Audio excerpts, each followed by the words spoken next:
Good morning, good afternoon, and good evening, matricians from all over the world. It's glad to see you on this November AMA. And sorry that our previous two AMAs we have to conduct in a text-based format because of different reasons, be it on travel or some other engagement. And this month, we are honored to have our CEO, Owen Tao, with us for November AMAs. And just for your early information, we will not conduct as many questions as before because Owen just recovered from a fever during the weekend. So without further ado, let's start with our CEO, Owen Tao, on this November AMA. And the first question will be from, from Hub 21. In the context of evolving regulations in the blockchain and metaverse space, how does Matrix AI Network approach regulatory compliance? And what measures are in place to navigate the complexity of different jurisdictions while fostering innovation? So this is the question from Hub 21. 然后麻烦陶总帮我们解答一下。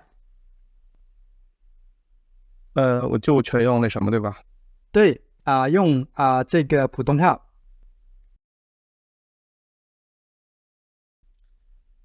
就是首先呢，就是关于这个 blockchain， 包括这个现在我们可能把 blockchain 直接归结到这个 Web 3.0 的这个领域。这个因为新的技术一直都是在不停的演进和发展的，而面对于新的技术来说呢，其实无论是世界各地的政府，他们也是会采用不同的态度和方式来对新的技术进行监管或者保护。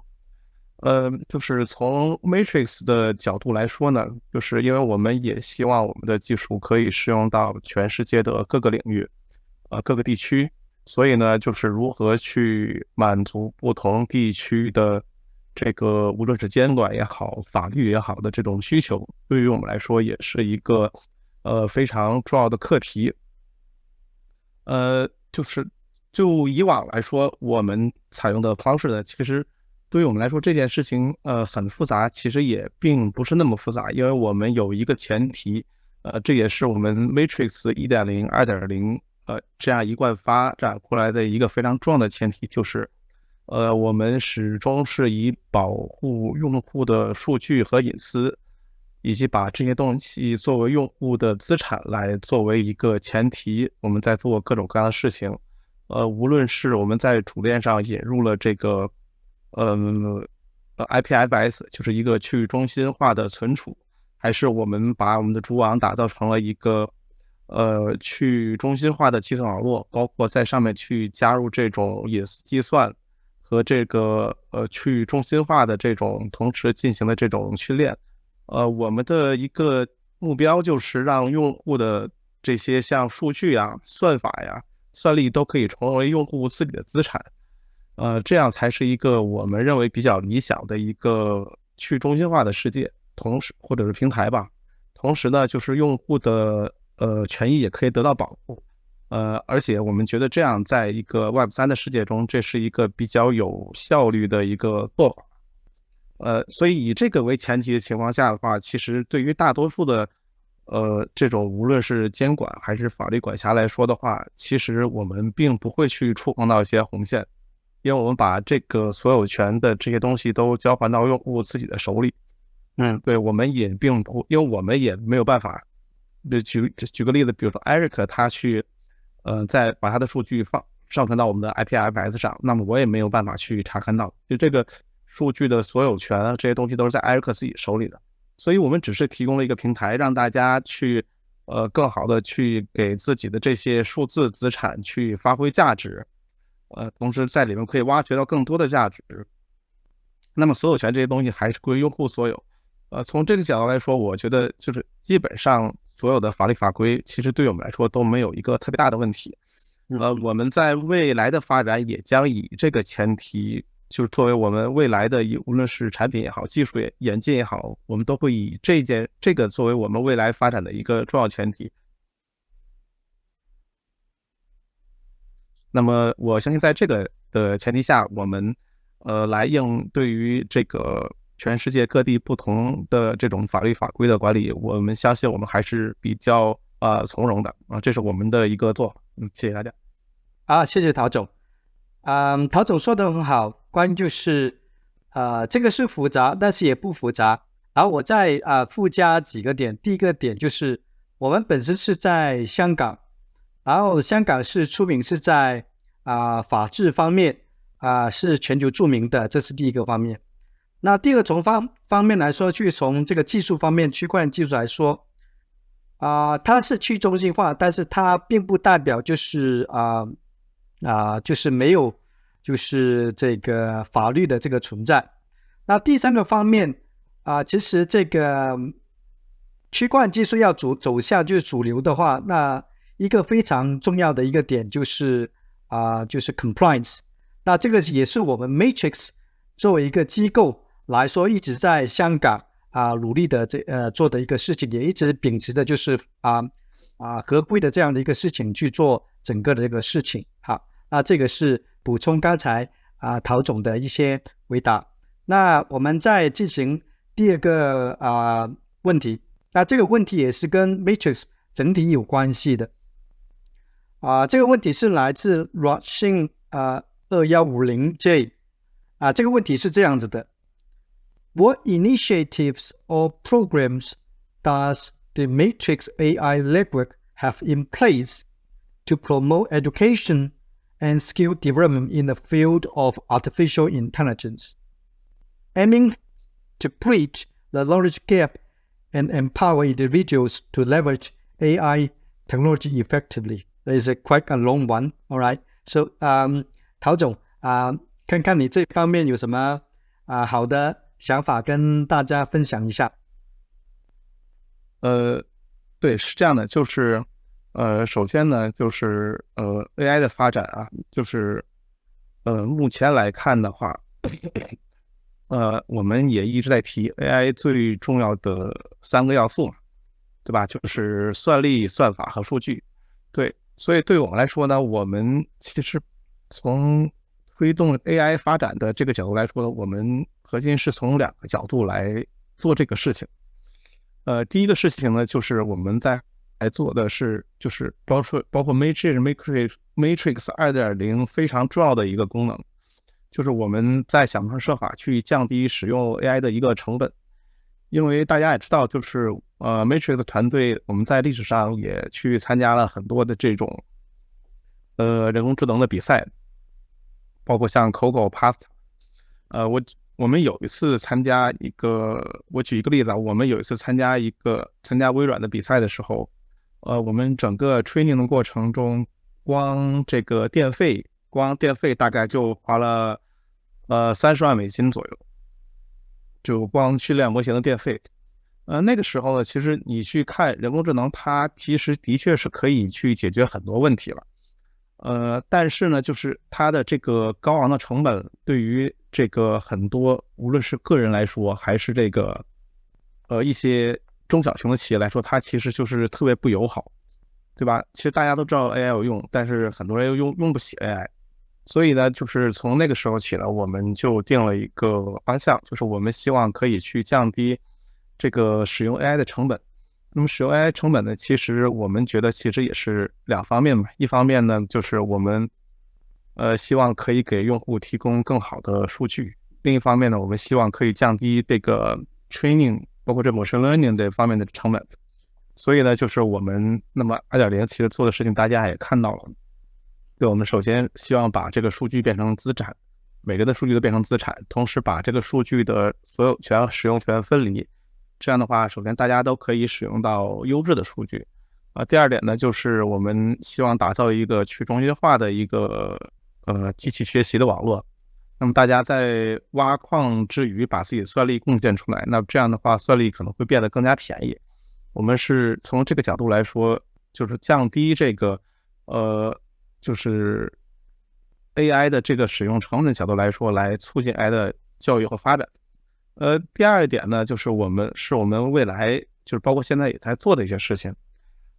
就是我们希望可以降低一个 AI 的一个进入门槛。那么进入门槛呢，其实我们就是大家也知道我们在做一个叫做智慧合约的东西。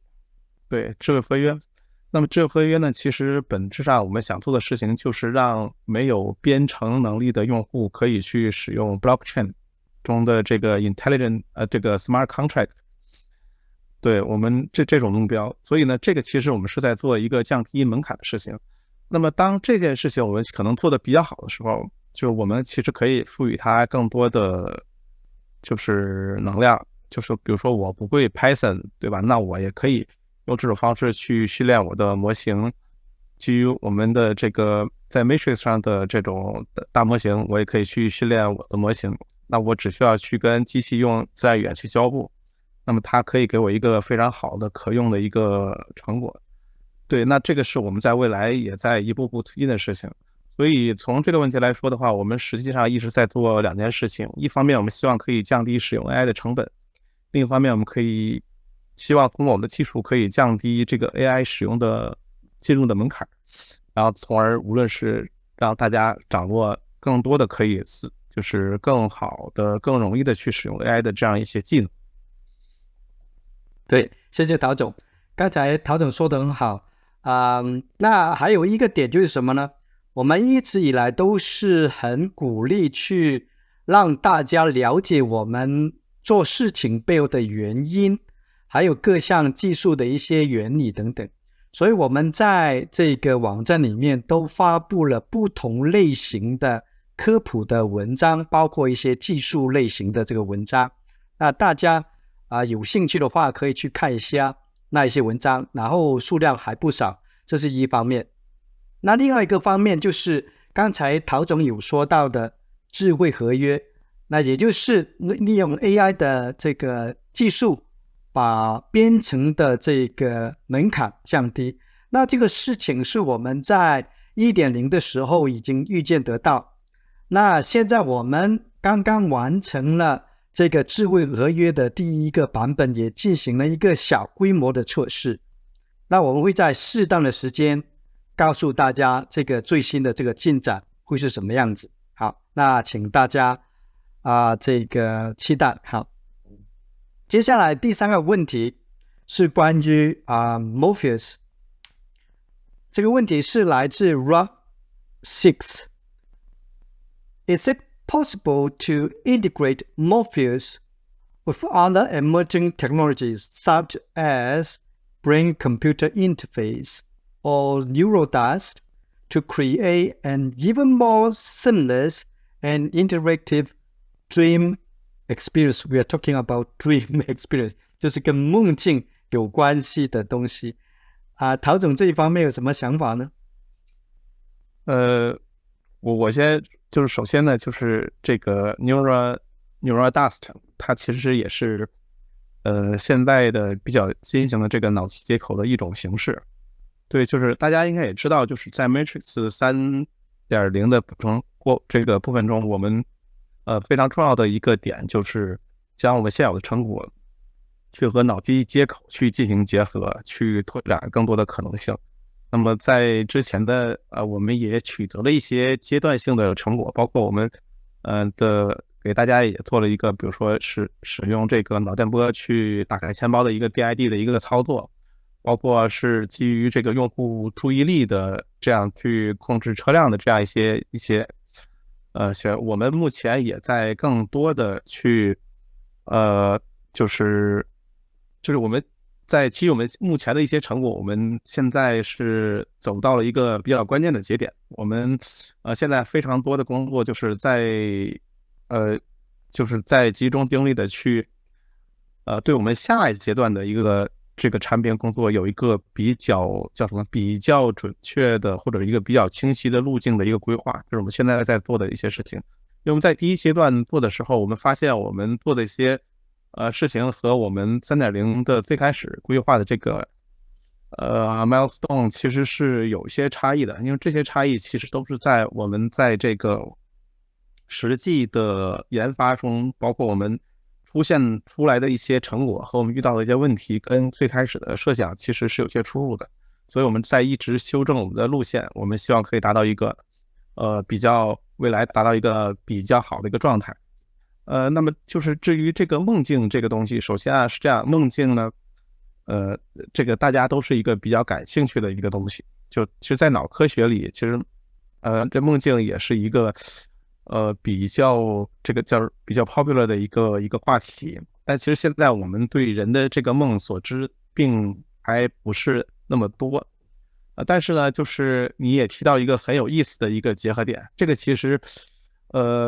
就是你提到的这个点，其实和我们下阶段就是目前几个主要备选方案之一，其实可能还是有蛮多的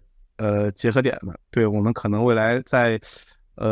这个通过脑机接口跟睡眠方面的结合，可能会有一些这种我们可能会在这方面多做一些事情。对，但是真的是到你所提到的这个所谓的梦境的体验，就是我也比较直白的来说，就是目前的技术来说，还并没有办法一下子达到这样一个程度。但是呢，我觉得随着这个我们的技术，包括脑机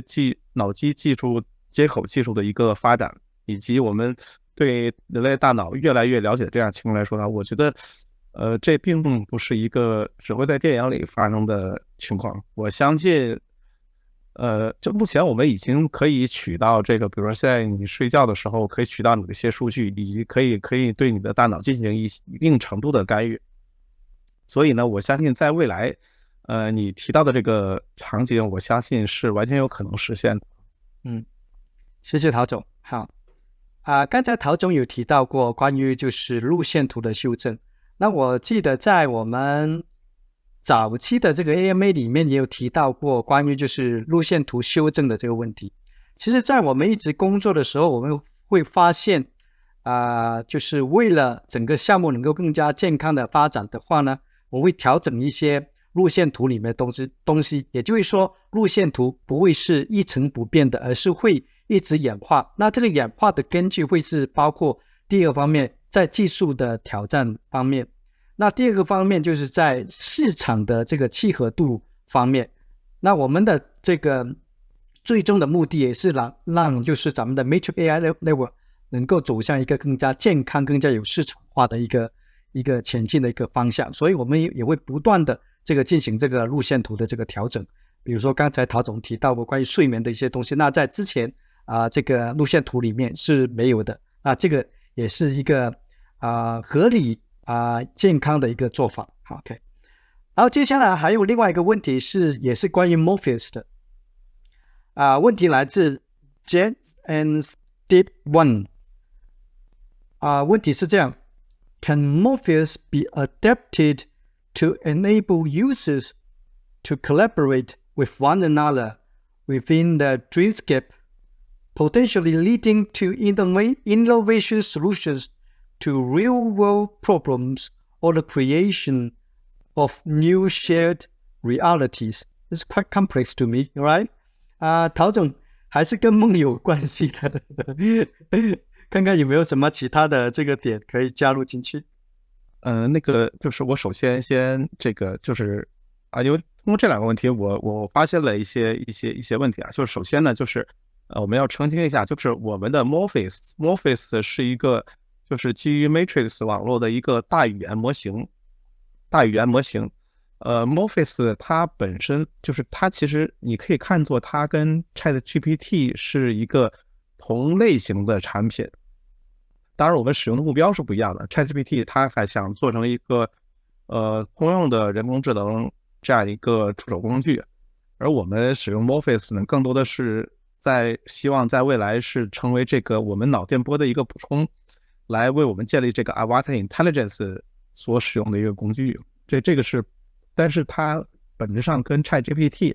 是一类的，就是它属于我们这种通用的一个大语言模型。所以呢，本身就是这个 Morpheus 跟我们的梦境并不会直接去产生关联啊，这是第一个。就是第二个就是，我相信你提这个问题应该是和我们的脑机接口是有关的。你可能想问是不是可以通过脑机接口来实现这样的一个，比如说在梦中大家可以相互合作，就像那个电影 Inception， 像 Inception 这种大梦空间，大家可以在梦中去互相串门。这个呢，就是这个是这样的，就是首先呢，就是我觉得从目前的这个技术来看的话，就是人的梦境要去互通，其实目前来看是一个很难的事情，是很难的事情。而且就是假如这个在技术上可以实现，我觉得在相当长一段时间中，肯定也是一种被禁止的状态。因为这个，如果你想真的是要走入别人的梦境，其实从我们的从技术角度来说的话，其实就是我把我的精神力从我的比如说我想跟 Eric 来分享梦境的话，那要么是我走进他的大脑，要么就是他走进我的大脑。这个其实在最初期的话，我认为是应该会有相当程度的一些风险在里面的。对，所以呢，就是来实现这个情况下，那我们可以用一个第三方的世界嘛，其实就是你说元宇宙也好，对不对？我们用一个虚拟的世界，让大家的大脑可以就是或者是精神力在那里一起去做事情，我觉得其实就可以了。所以这种就是我提到的这种情况下，一个第三方的开放式的环境，可能是一个从未来的技术发展来说，可能是一个更现实的一个就是真实的会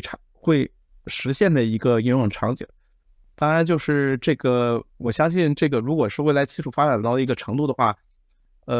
大家想在梦境共享，我相信也不是完全没有可能。当然，比较好的朋友或者是亲人，对吧？那我们可能可以通过这个互相许可的方式来实现这个。我觉得未来我觉得是有可能。当然，这个也是要随着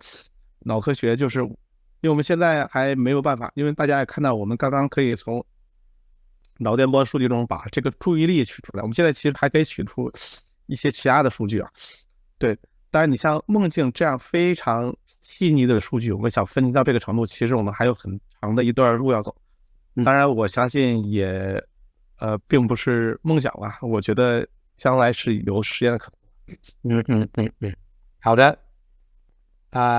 所有的创新都是靠着就是大家的大胆的这个想法去推动。OK， 接下来最后3条问题是一位来自 Pradeep， 我也不Pradeep， OK， 他有3条问题，那我会逐一条问题问。第一条问题 ，How does Matrix AI levels avatar intelligence leverage advanced AI capabilities to provide users with a level of personalization and interactivity to distinguish it from other projects in the AI space? 我现在开始。对，好。首先呢，就是我们的这个 Avatar Intelligence， 它的一个设计的初衷是什么？我们设计 Avatar Intelligence 的原因呢，其实也是我们看到了未来一定是一个就是Web3 和元宇宙大发展的这样一个时代。所以呢，就是我们觉得下一个时代的一个巨大的增长点，或者说一个必然趋势，就是人类一定会花相当多的时间在这个所谓的在虚拟世界中去生存那么无论是这个 Web3 也好，无论是这个 Metaverse 也好，一定是在虚拟世界中去生存。但是现在的人类，就我们大家的感知来说就是我们普通的人类，我们在现实世界中去生存，其实我们比计算机是有很强大的优势的。对，但是我们如果在虚拟世界中去生存呢，其实我们的效率就比计算机会差很多，因为我们在这种数字流的一个虚拟世界中，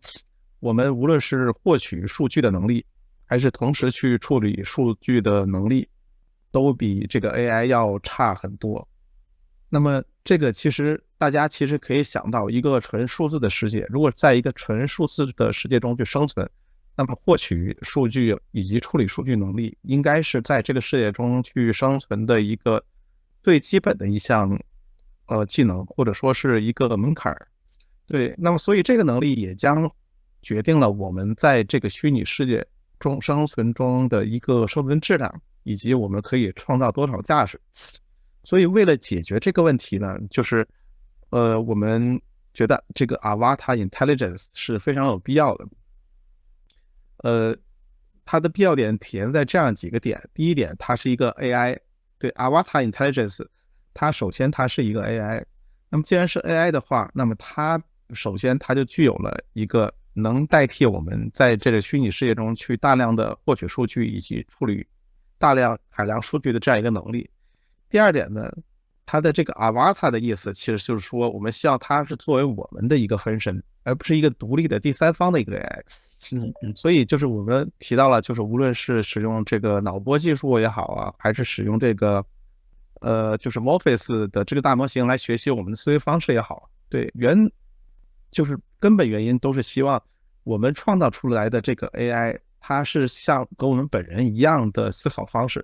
有了与我们接近的这样一个思维方式和一个价值观的。对，在这样一个前提下，它有一个海量处理的一个数据处理的能力的情况下，那么他们就会学着我们的方式去处理这些数据。其实变相的来说，就是好像还是我们自己在处理这些数据和信息，但是呢效率大大提升了。对，这个是我们设计 Avatar Intelligence 的一个最大的原因，这也是它和其他的这个 AI 项目最大的不同。对，就是我们希望在这个虚拟世界中去创造一个 AI 分身，那么这个 AI 分身它的目标呢，是为了提升我们的效率。对，从这个角度来说呢，这个也就是回答你这个问题，那么就是这是 Avatar Intelligence 跟其他的 AI 项目最大的不同的地方。对，就是这样。对，那这个不同的地方也是一个非常关键的一个不同的地方，就是参考这个市场的这个价值。那当然也参考我们自己本身的这个技术能力，包括我们自己有这个 AI 坚实的背景，也有我们可以靠得住的非常有实力的这个在脑机接口方面的这个专家团队去跟我们一起去做这个事情。那这个是我们的一个非常明显也非常大的这个优势。那紧接着第二个问题是 Given the sensitivity of avatar-related data, can you elaborate on the specific security and privacy measures implemented by Matrix AI Network to ensure the utmost protection of user information within the metaverse? 陶总，这个其实来时间你提到的这个问题呢，其实我们完全是基于我们在 Matrix 2.0 阶段的一些成果。那么其实中间最重要的两个核心的技术，就是第一个就是分布式存储，我们是 IPFS 嘛。对，那么首先呢，就是我们让用户的无论是分身也好，还是用户本人或提供的数据也好，我们在通过分布式存储方式来保证没有任何一个节点可以获取到用户的完整数据。从这个角度来说呢，来保证用户的一个数据安全。第二点呢，就是我们还采用了这个分布式计算的方式，就在我们的这个 Manta 网络里来运行这个用户的 Avatar Intelligence。那这是我们目前在做的，也是未来也会继续去推进的这样一件事情。那么在这样一个情况下呢，那么用户的分身数据就会变成我的数据会存在很多个不同的节点上，同时呢，在运行我的模型的时候，我的模型也是由很多个节点同时来完成运行的。那么任何一个节点都没有办法去获得我完整的数据以及我模型的一些信息。我们用这种角度呢，用这种方式来保证用户的这个安全和隐私，也就是我们也没有能力去看到用户完整的这些信息。那么所有的有完整访问权限的只是这个用户本身对数据的和模型的拥有者。对，好的，谢谢陶总。那最后的问题呢，其实刚才我们已经解答，所以我就不在这里再重复。我知道陶总开始有点累，所以咱们这一次11月份的这个 AMA 就到此为止。So that's all the questions, because the last question is just kind of repeat from the previous replies from Owen, so we will not address that. And that concludes the November AMA with our CEO. And thanks for your attention. And keep supporting Matrix AI Network and keep submitting your questions. And just one last question. 陶总，你觉得最有启发的问题是哪一条 ？Which is the most innovative questions？ 我觉得那2个关于梦境的，我觉得都非常有意思。2个梦境 ，OK， got it，Thank you。好的，谢谢陶总。Thanks all magicians。拜拜。